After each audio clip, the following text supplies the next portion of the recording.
Vai até a hora que a deputada Lídice falar. Pronto. Pelo menos até a hora que a deputada Lídice falar. Muito bem, parabéns. Parabéns.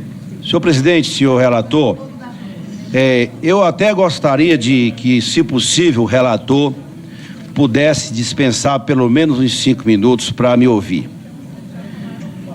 Não sei antes elogiar as meninas do Brasil que ganharam da Itália, que estão nas oitavas. Então eu quero homenagear a Lídice, a primeira Marta, mas em nome das mulheres Alice, a Jandira, a Erundina, a Fernanda, Perpétua, as que estão aqui. Então, essas meninas, isso é a prova de que... Porque estávamos discutindo a reforma da Previdência. Mas, senhor presidente, nobre relator, eu quero desenvolver todo um raciocínio aqui de forma bem didática, para ver se o nosso telespectador, ele vai entender o significado do relatório do nobre deputado Samuel, o relator da PEC da Previdência. É bem verdade que o deputado relator Samuel Moreira, ele, naquilo que ele mudou no relatório, tem pontos importantes que fizeram parte dos intensos debates que nós fizemos ao longo desses meses todos. Eu quero fazer esse reconhecimento, deputado Samuel. Mas ao tempo que faço esse reconhecimento, eu não posso deixar de dizer que, em vários aspectos, Vossa Excelência, em alguns aspectos, piorou o relatório da PEC original. Em primeiro lugar, vejam, a reforma mantém a sua centralidade, e o seu relatório igualmente com a PEC. A centralidade dele, qual é, da reforma, qual é? É direcionada ao regime geral, e ao regime geral naqueles que ganham até 2 salários mínimos. Não adianta os deputados do Novo, de outros partidos da base do governo, vir aqui e dizer que a reforma é para tirar privilégios. Não é, porque mais de 80%, segundo os dados do Ministério, recai sobre o regime geral, deputado Samuel. Ao lado disso, o regime próprio, que é a primeira grande questão que eu levanto, deputado Samuel relator, é que o regime próprio, ele praticamente foi todo desconstitucionalizado. O regime próprio, ele foi todo desconstitucionalizado. Aquilo que parecia ser cláusula pétrea, quem integra os regimes próprios, vai tudo para a lei ordinária. Não é nem lei complementar, é lei ordinária, que é um traço que vai do meio para o fim. Em todas as alterações que Vossa Excelência faz, remete para a lei ordinária. Em segundo lugar, que aí é uma outra questão importante, Vossa Excelência, ao segregar as receitas contábeis, previdência, saúde e assistência social, deputados e deputadas, isso é um passo para quebrar aquilo que foi a grande novidade da Constituição de 88, que foi a Constituição do Sistema de Seguridade Social, deputada Luiz Erundina. Esse é o problema. Ele, quando segrega contrato, faz uma separação contábil, isso aí é um passo, porque atinge fortemente aquilo que é a alma, que está como uma grande conquista dos Constituintes de 88, que era o sistema de seguridade social, fundado na repartição e no princípio da proteção e da solidariedade. Nós não podemos, ao discutir essa questão, deputado Samuel, dizer aqui que ao desmontar esse sistema de seguridade social, nós vamos resolver os problemas de despesa da Previdência. Sabe por quê? Porque o relatório é todo fiscalista. Ele analisa, e a grande preocupação de Vossa Excelência, como arrecadar, como preservar em 10 anos a história de 1 trilhão. Para isso, essa que é a questão central. Não se considera nada. Eu quero saber o seguinte, para quem é do governo, como é que esse país vai suportar uma economia em crise, num processo de desaceleração nunca visto nos últimos anos? Como é que esse país vai resolver o problema do emprego através dessa reforma da Previdência? Não vai, é um erro. Isso sim pode levar o Brasil para o abismo fiscal, como disse o ministro Guedes. Além disso, deputado Samuel, Vossa Excelência, nessa tese da desconstitucionalização, diz lá, porque os rurais e os benefícios não programados, como por exemplo, a questão o auxílio maternidade e o auxílio doença, vai depender de lei complementar. Vejam, aliás, lei ordinária, hein? Não se sabe quem vai pagar. Então os coitadinhos que precisam desses auxílios vão ficar ao relento sem saber sequer quem vai pagar. E qualquer governo pode dizer, eu não vou mandar lei ordinária nenhuma. Veja bem a que ponto, deputado Samuel, chegou essa ideia da desconstitucionalização. Vossa Excelência constitucionalizou a desconstitucionalização nesses pontos. A mesma coisa os rurais. Foi dito em todos os cantos do Brasil que a reforma ia retirar os rurais.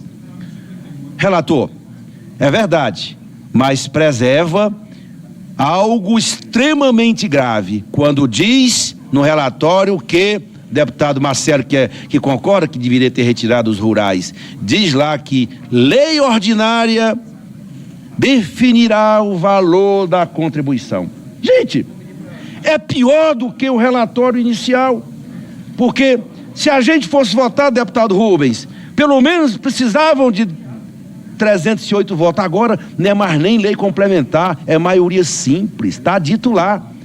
Além de não deixar claro se o homem vai contribuir 15 ou 20 anos, diz, remete para a lei ordinária o valor da contribuição que vai ser feito por renda familiar.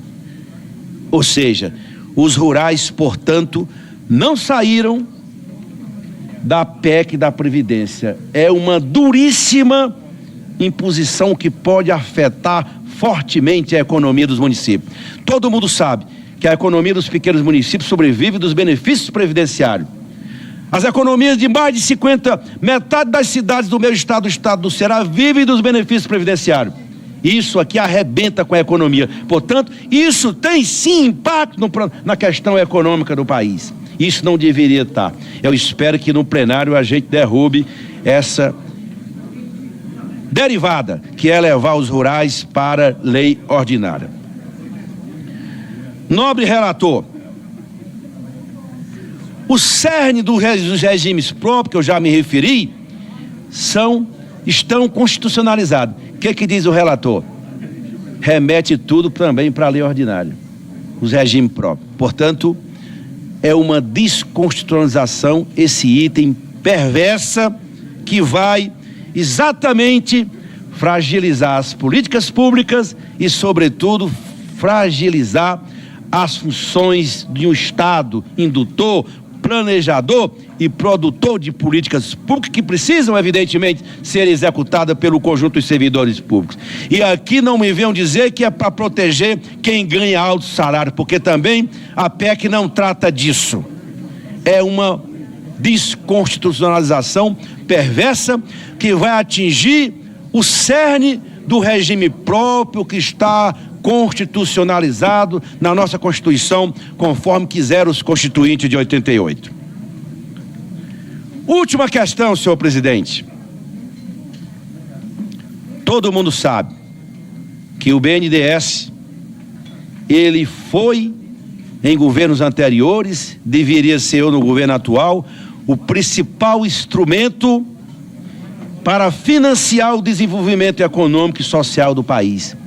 Por isso que 40% dos recursos do PIS PASEP, aliás, do Pisco, não é, eu estou confundindo aqui, do PIS/PASEP, vai para o BNDES devolver, seja no investimento, ou seja, com as taxas normais de remuneração, devolve para a União. A PEC da Previdência retirava 28% dos 40%, reduziria para 28%. O relator, ele foi mais agressivo no caso do BNDES. Ele retirou 100%, ou seja, os recursos do BNDES que financiam, eu não sei como é que os empresários desse país, a infraestrutura desse país vai aceitar isso. É praticamente o esvaziamento completo do BNDES e é uma das razões da demissão do ministro Levi. Não estou aqui para defender o ministro Levi, porque eu tenho discordância da visão dele econômica, sobre a economia, mas é também a razão da demissão dele do BNDES, porque estava se construindo um movimento amplo de defesa do BNDES. O relatório retira 100% desses recursos. Como é que o BNDES vai financiar o desenvolvimento econômico e social do país? Como é que os estados de São Paulo, Rio de Janeiro principalmente, vão sobreviver? Porque hoje os recursos do BNDES, desses recursos, eram majoritariamente para investimento nesses dois estados que, de certa forma, são motores do desenvolvimento econômico do país. Portanto, está aí, deputado Samuel, uma talvez das mais graves questões contidas no seu relatório, que é a desconstituição do BNDES. Aí vem a questão, o BNDES é um banco público? É um banco público? Qual é ele serve para quê? Para financiar o desenvolvimento do país, aos governos estaduais, que nessa crise fiscal sobreviviam dos empréstimos do BNDES. O banco vai ser descapitalizado. Sabe o quanto isso significa dos recursos do BNDES, presidente Marcelo Ramos? 35% que está sendo retirado para entrar na conta para financiar o déficit da Previdência. Esse tipo, aí é evidente que nós temos uma divergência frontal com a visão daqueles que querem fazer uma reforma da Previdência pelo lado fiscal. Não considera que para a Previdência ser superavitária, precisa de crescimento econômico, precisa de aumentar o investimento público. Essa ideia de que a nova Previdência vai resolver os problemas do país, Samuel, meu caro deputado Samuel, é um erro grave. Podemos até fazer reforma de Previdência, não nessa lógica, porque é retirar de dois cantos, basicamente, do regime geral, porque atinge quem ganha até 2 salários mínimos, esvazia o BNDES como um banco público de forte presença nos estados brasileiros, inclusive no nosso Nordeste brasileiro, para tapar o rombo da Previdência e desconstitucionalizar todo o regime próprio. Essa PEC, portanto, não está só o problema de retirar direitos, que ela quebra com direitos que estão petrificados na nossa Constituição. Essa PEC é um duríssimo golpe em qualquer possibilidade de retomada do crescimento da economia brasileira. Eu disse hoje para o ministro Onix, ali na Comissão de Constituição e Justiça agora há pouco, como é que pode?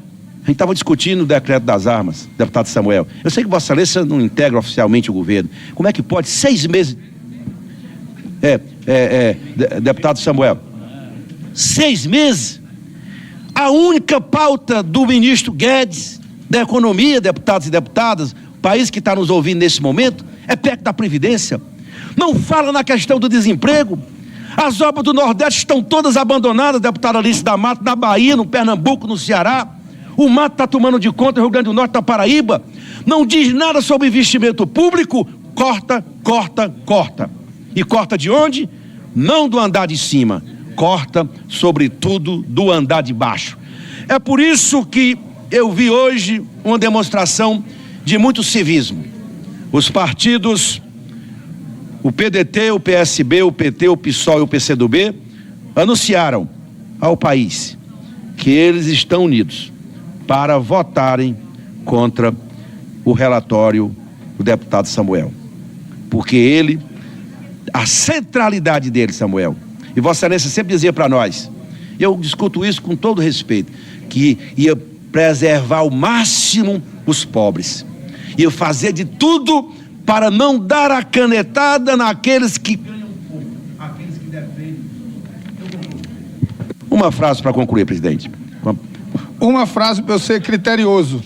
Frase de 35 palavras.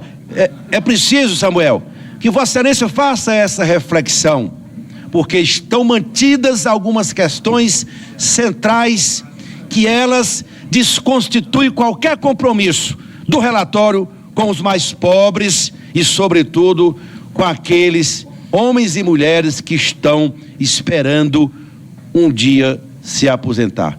Obrigado, deputado Guimarães. Só para fazer uma consideração, deputado Zé Guimarães, não vou nem entrar no aspecto da convicção que eu tenho de ter melhorado entre a PEC e o relatório, do ponto de vista social. Eu acho que a gente conseguiu uma grande melhora, que não é mérito meu não, é aqui da casa e dos deputados. Mas houve uma grande melhora do ponto de vista social com relação à PEC, da PEC para o relatório.